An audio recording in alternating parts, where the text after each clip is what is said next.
Hello, everybody. Hello. Welcome to our first hiatus Q&A for the season 2, season 3 hiatus. Yeah. Heads up, this will be half an hour, as will Yeah. the rest of them until the season 3 premiere. Yeah. So, we have lots of goodies coming at you fast over the next few weeks. The first little treat that we did for you guys dropped yesterday, which was the Captain playlist. So... Yes. We have lots of other things coming. We have playlists coming next week. Official Zed portrait very soon. Yes. Very soon. Official Zed portrait. It was supposed to go up earlier, but it got a little bit delayed. But it's worth the wait. We just got the line work back for it, and it rules. So good. It rules. So good. It rules. We're very excited. So bonus episode. Yes, Random Airway Solve a Mystery was up last week. Yeah. And then in a couple weeks from now, we're going to be posting our first public bonus episode, which is for our patrons, The Great Australian Prank War. That's going up on December 10th. So, and we have another bonus episode for the patrons going up on the 17th because they'll get early access to the premiere on the 16th. Yeah. So. Yeah. Very excited. Yeah, lots of good things coming. Don't touch that dial. So let's look at the Captain playlist for a little bit. Yeah. Do some highlights. Yeah, I mean, like, we're not going to go, it's like a 20-song playlist, so we're not going to go as in-depth as we do with our... For everybody that was here during the last hiatus, we're going to be doing the same thing, where we just kind of go over the highlights. Yeah. I think a highlight for me as a Captain song is always going to be that Anna Pantsu cover of I'm Still Here from Treasure Planet. It's it's so good. It's so good. So good. Like, not only because of the lyrics and because it is like a pirate song, but just because of I really like that person's voice, and it's very good. We finally got to use Defiance by the fucking Young Vein. Somebody in the chat said hello. I'm actually looking at the lyrics for Defiance right now so I can yell about it. Because we tried so many times to get Defiance by the Young Veins on an episode playlist, and just aesthetically it didn't work. I don't know how many of you have listened to the Young Veins before. It's the band Ryan Ross started after he left Panic at the Disco, and they're a Beatles ripoff, but they're very good. But a good one. They're very good. But, it's very Beatlesy. It's very 60s pop rock. Not aesthetically something that fits in with a lot of our other choices for the episode playlists. It's a Beatles ripoff that has the benefit of not including John Lennon. It's so true. Yeah, so go listen to the Young Veins. They're great. But we tried to get that song on, I think, 2 or 3 different episode playlists. So we would be listening through on our final listen through and just be like, this is so jarring. It completely jars you out of the playlist when you listen to it. It ruins the entire mood of the playlist. We need to put something else here. It's an absolute banger of a song, however. Times. It's an absolute banger of a song.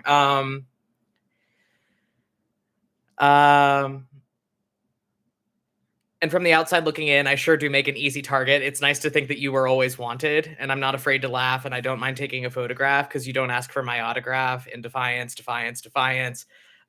Yet she said it was rusted lead. Their love could never live again, but they found a way to make it stay. In Defiance, she asked, can't we just be friends? This kind of thing always happened. I fell in love again with Defiance. It's Defiance by the Young Veins is a song. It's a song.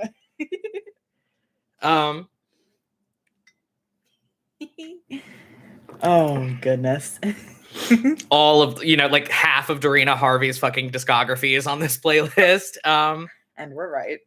And we should say it.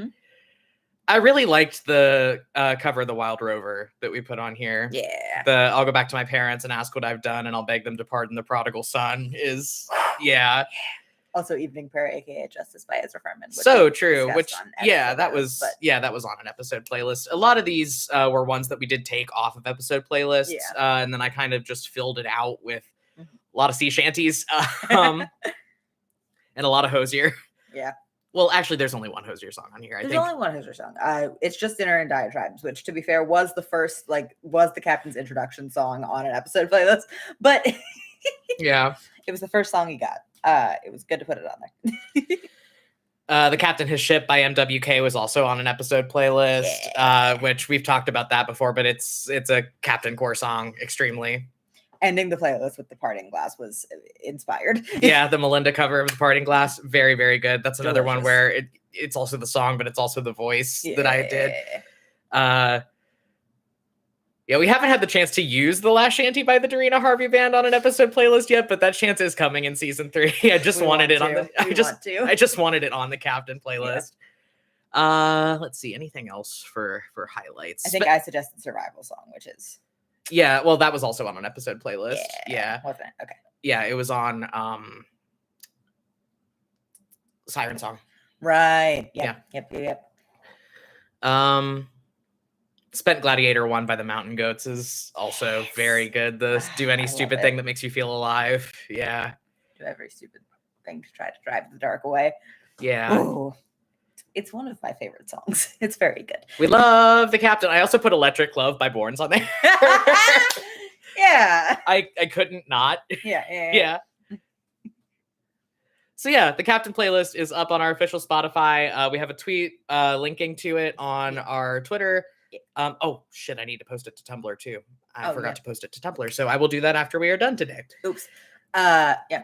And for those of you who were not around for the last hiatus, we did this last time too with a bunch of the principal characters from season 1. We have a Zed playlist, an Eleonora playlist, a Ravane playlist, Fen, Kalessa, Sabine, and Soren. So those are all up on our Spotify profile. Yep. If you have not ever perused the Spotify profile, we have a lot. We have a lot. It's not just the episode playlists. We have character playlists. We have ship playlists. We have a lot up on there. So if you haven't checked out our Spotify profile, I highly recommend it because we do put a lot of work into the playlists and we have a lot of them curated. Yeah. Somebody in the chat said the Moreland playlist is good. That is only for the Patreon. The Moreland playlist is only for the Patreon patrons. But that's a patron playlist, but we'll probably release it after the campaign is done. Yeah. Probably all the villain playlists will release after the campaign's over. Yeah. Okay. And then we only got a couple questions, so open question time's going to be pretty lengthy today. Which you know, it's to be expected. It's hiatus. Yeah, you know, like this is if you weren't around for last hiatus, like these little 30-minute streams tend to be a lot more chill and we have a lot less to cover. So what are Defiance, Elisha, and Kiva's personas? God fucking damn it. Why do you keep doing this to us? Why do you all hate us? I love this.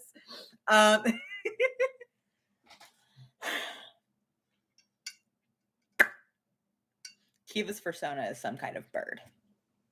Yeah. Like a hawk. Mm-hmm. Like a sea hawk of some sort. Yeah. Defiance is a snake. we already said Moreland was a snake, so we can't do that. We can't make that joke twice. Defiance is a feral rabid possum that you found in the garbage. I mean, we could argue that Defiance is a magpie. That is true, because we did a lot of the magpie symbolism. Yeah. Whoops, I forgot all the symbolism that I wrote into my own campaign because I wanted to call Defiance a feral possum. And that's valid. It's a magpie. I think all three of them are birds, actually, because when I think of Elisha, I think of like ravens. Yeah, I think ravens as well. Mm-hmm. Yep. So Corvids remember the faces of people that wronged them, and they will dive bomb those people. Don't try it. Don't try it, demon. And somebody in the chat just asked, I want to add, what's Adana's persona? No, that's the feral possum. Aww. I don't know. You guys don't know because you haven't listened to the Omegroth episodes yet. But when they come out in March, Adana's a lot. Yeah, Adana Valsine was the kind of person who was just constantly this close to biting and scratching at somebody like a wild animal, like this close to going fucking apeshit. Adana's a raccoon that you found in your garbage. I love her so much. She's clawing your face. She's so amazing. She's such an amazing character, and I love her. I'm saying this in a complimentary way. Adana is a raccoon that you found in your garbage, and she is daring you to come closer. She's foaming at the mouth. Yeah. I'm saying that in the most complimentary way possible. And I love that about her. She's either a feral raccoon you found in the garbage or like one of those highly aggressive purse dogs. Yeah. Like a really aggressive chihuahua. No, actually, that actually is very that's a good point. That's a good point. Me when I fucking get you. I fucking get you. That's a reference to a post. If you didn't, it's a Tumblr post by a blogger whose URL I can't remember.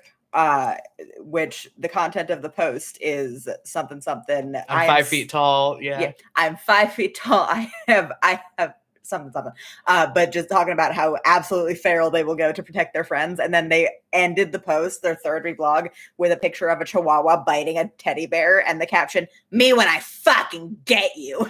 Yeah, Adana's persona is that little chihuahua. We quote that constantly. Yeah. We quote that constantly, mostly in relation to Kalessa. But we said it in relationship to Adana. Yeah, we've said it in relation to Adana as well.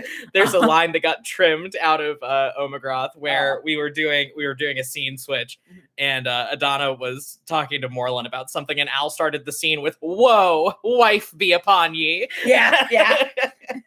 Whoa. Yeah, so that's the persona chat for this Q&A. We also got asked, what's Adana's big three on the subject of Adana? What is it with like our podcast and people really loving dead characters? So true. like okay. Yeah. We regret to inform you. Actually, let me pull up the website really quick because I have some cross-referencing to do that makes this even funnier. Yeah. We regret to inform you that her chart is nasty. And she's right.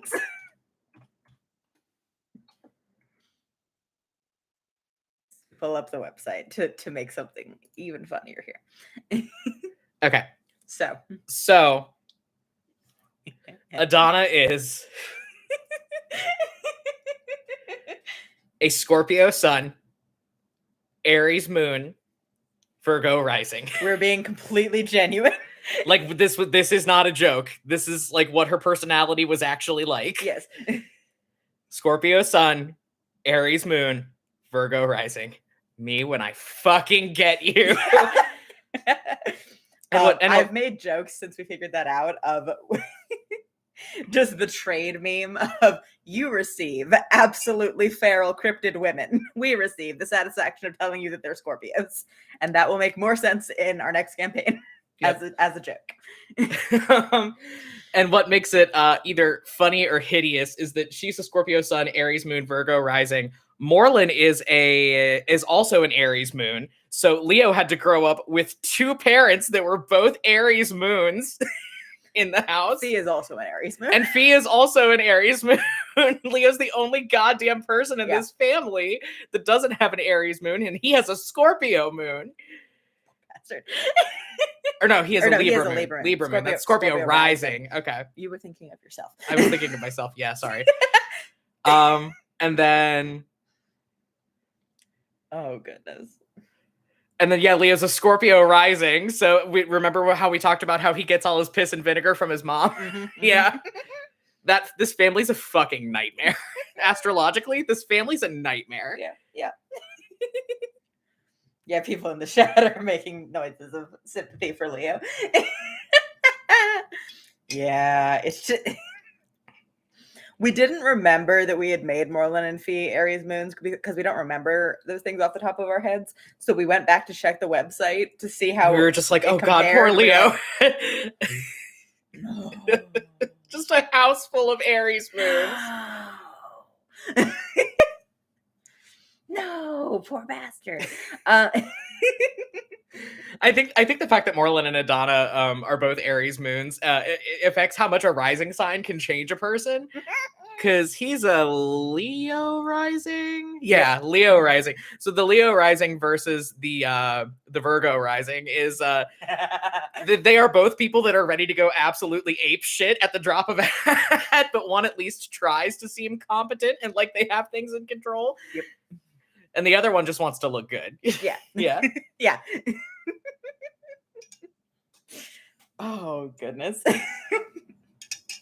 Placements that create a couple that only fight behind closed doors, but you can hear them from 4 rooms away.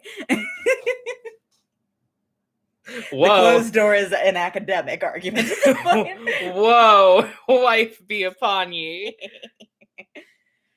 Oh goodness, yeah, somebody in the chat said Oh, and Scorpio, yeah, and also the fact that Adana's a Scorpio sun means that those fights were ugh, I don't know if you guys have ever had a fight with a Scorpio before, but they're not fun because the Scorpios, like a goddamn elephant, they never forget. Yeah, They never forget, and they're petty enough to just hold on and just wait with things. And then when you get to the point of the argument, they just drop some shit you did like 5 years ago. Yeah.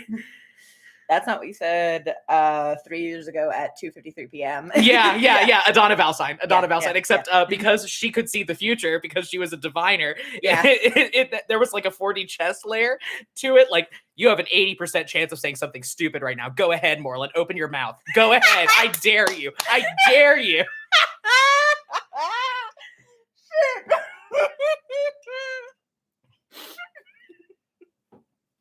Fuck. Oh god.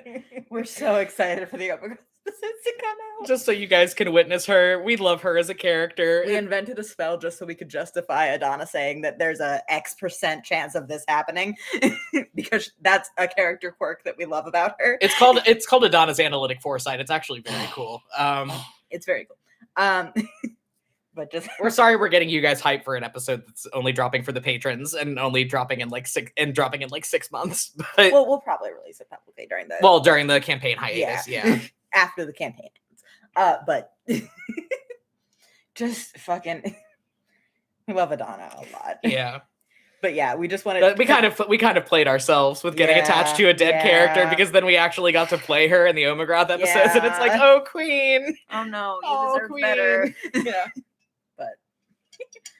But it is very fun because so much of her characterization can be derived by the fact that she's the type of person to say, yeah, there's a 60% chance your plan doesn't work out right now. I am just coming back to there's an 80% chance you're going to say something stupid, Moreland. Open your mouth. I dare you. Yeah. Oh, she's good. I love open her so questions. Much. Yeah.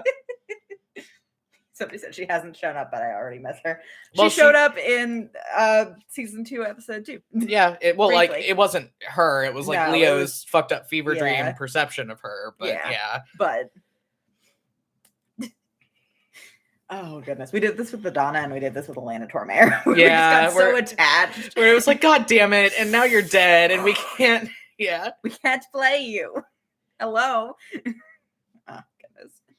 We also, while we were talking about Adana's Big 3 last night, we also did placements for Nora and Boreas, if anybody wants to hear them. Yes. They are also nasty. God. Because they are twins, they are both Taurus suns, Capricorn moons. Yeah. And then Nora is a Leo rising and Boreas is a Gemini rising.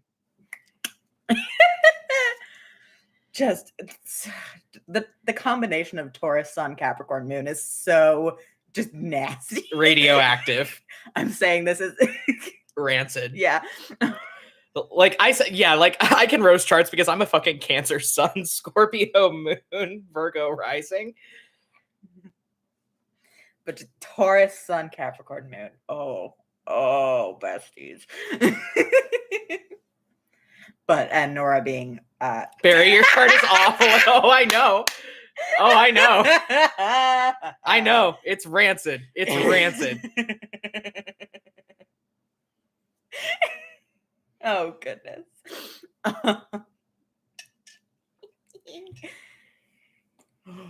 I'm not dropping my full chart. Or wait, am I a Libra rising or a Virgo rising? You're a fucking Virgo rising. I always get it mixed up because I'm one and my dad's the other. Your personality leads me to Virgo. Yeah, I am a Virgo rising. Okay, yep. Me and Adana Valsine handshake me. Yeah. Oh goodness, but yeah, we were trying to we figured that some of the astrology nerds in our fandom would inevitably ask for Nora and Boreas' charts. So we just went ahead and did them. Yeah, we were trying to figure out the commonalities, and I was like, oh wait, Nora's her home is a safe haven thing and Mr. I surround myself with rare books and have created myself a shelter of them. Yeah, they're both Tauruses. Yeah. And then that Cat Moon is like augmented by their rising signs. Like Yep. Nora's a Leo rising. She's very like, convivial and attention drawing. And then Boreas is that Gemini rising, which means he's adaptable. Yeah. Goodness.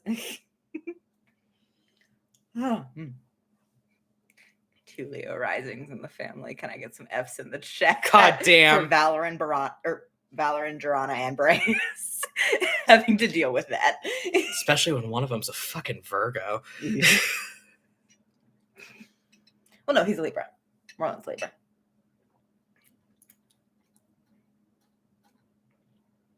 Oh, Libra. Okay, yeah. Yes. Oh, goodness. Just, what a house. Oh, what a house. This family's a fucking nightmare. Get on top of the fridge. This house is a fucking nightmare. Oh, goodness.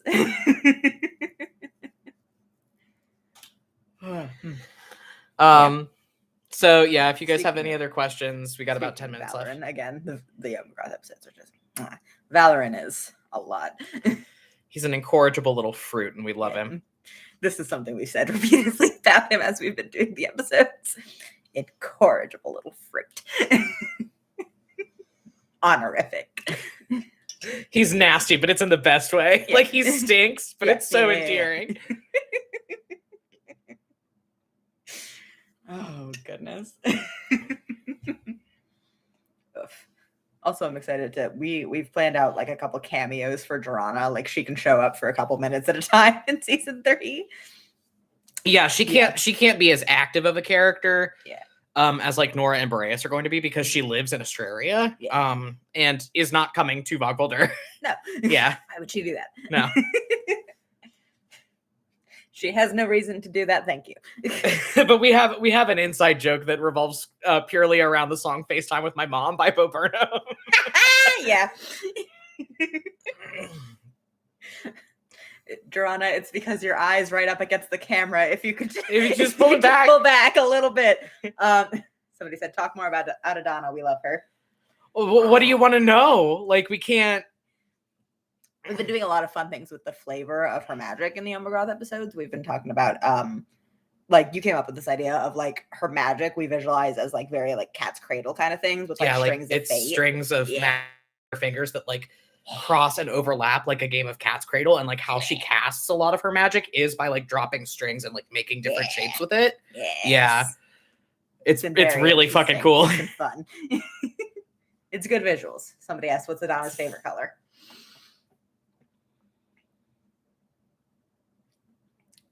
I think soft yellow. Like I was gonna say like a yellowy green. Yeah. Yeah.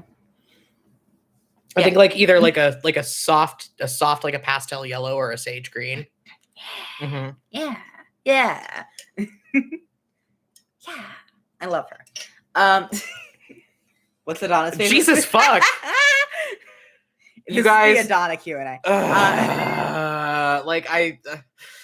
She's only in a couple bonus episodes, guys. I'm sorry. Like we wanted her around more too, but it's fine. We'll just answer fucking questions about her. It'll be fun. What's Adana's favorite food? I think she and Leo share a proclivity for spicy food. Yeah.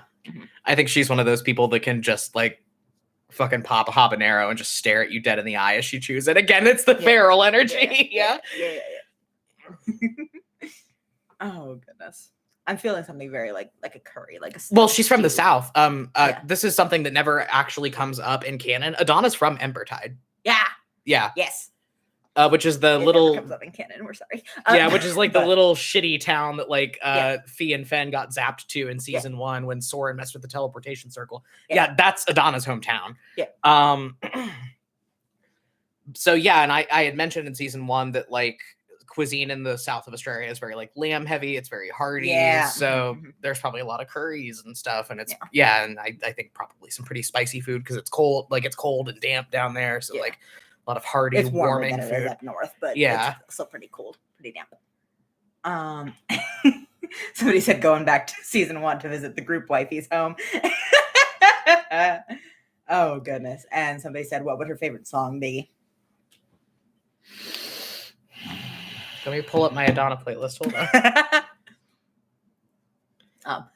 on. Fun story. I think I can say this. The song that we had as the season ender, like the last season on, or the last song on the season 2 finale playlist, House on a Hill, that is actually on the Adana playlist. Mm-hmm. As I don't remember if it's on the one that we published to Patreon, but it is. Yeah.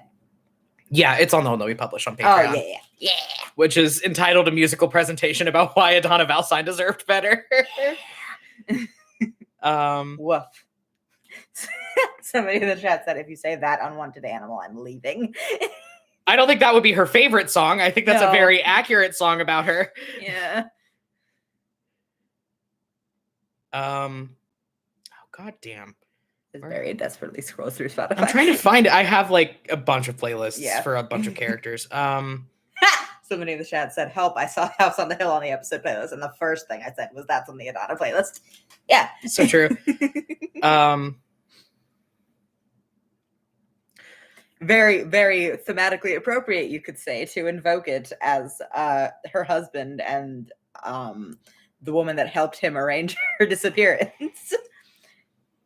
We're getting ready to confront her son. Yep. Okay. I found one on the Adana playlist that's like from like Omegroth era that I think fits her genre vibe and like songs that she would like and songs that are accurate. Guns and Horses by Ellie Goulding. Oh. Yeah. Oh. Final call. Guns and Horses by Ellie Goulding. Yeah. Wow. Oh goodness. Yeah, about 5 minutes. 5 minute call. I love how this just turned into the Adana Q&A. That's so fun. Yeah, as it should. Yeah, somebody said in response to that song, so true. Haven't heard it. It's really good. It's really good. It's really good. I love Ellie Goulding, but yeah. This is what happens when we have the Adana group chat run loose with the questions. Yeah. Good. I love her. I want to speak about her. I just don't have anything to say off the top of my head. Fly high queen. You deserved better. Oh my God.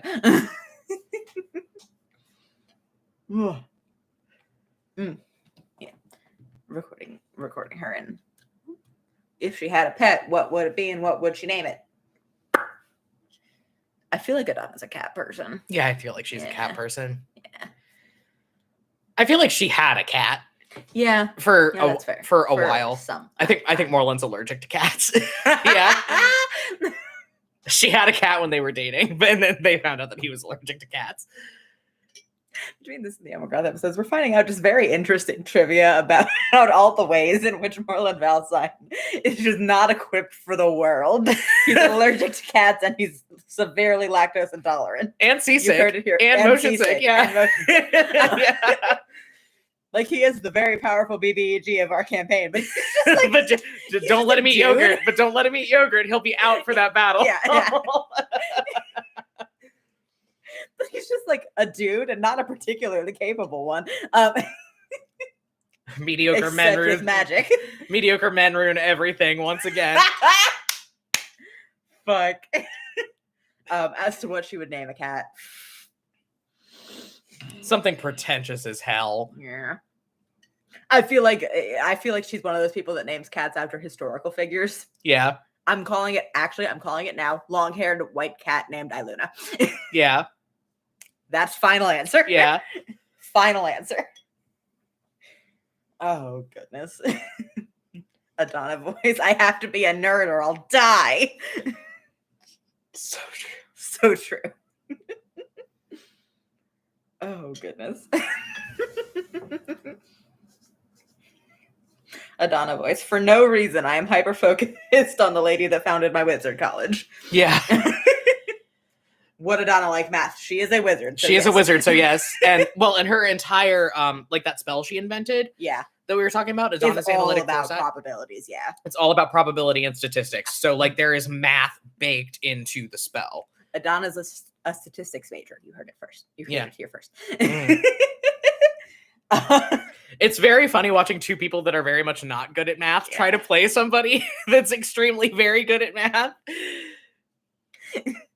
Yeah, we're both not good at math, and the ways in which we are good at math are not complementary. And neither of us is good at fucking statistics. No. Yeah. Because Al is good with like quick mental math, like quick like addition, subtraction, stuff like that. Whereas I'm better with like geometry and like trig and stuff like that, like the visual math that I can kind of notice that neither of those are statistics. Yeah, we actually did. This is kind of a funny story, and then we're gonna have to wrap up after this. But in the Banshee fight, we had a head and hands moment where we realized that to do some math on one of the spells that Fee was casting from up in the crow's nest, that we had to use the Pythagorean theorem to figure out if a spell was gonna hit Leo or not. And Al was sitting there like, I don't know how we're supposed to work this out. I don't know how we're supposed to work this out. I don't remember the Pythagorean theorem. And I was like, I remember the Pythagorean theorem. I never fucking thought that this is what it would come to in my adult life as an almost 30-year-old man. But A squared plus B squared equals C squared, bitch. What else are you going to use the Pythagorean theorem I guess. What else? It was so funny, though. All right. And with that, we're going to wrap. Hour mark. We're gonna go. All right, so we'll see you guys next week. We're gonna have a couple more playlists coming out. Hopefully next week. No, it's just one next week. Next week should be the Lorelai playlist. Next week is the Lorelai playlist. Okay, so we're gonna have that coming out next week, and hopefully, knock on wood, the Zed official portrait will be out at some time in the next week. Yes. And we will talk to you guys about that next Monday. Farewell. Bye. Adana Q&A, so true.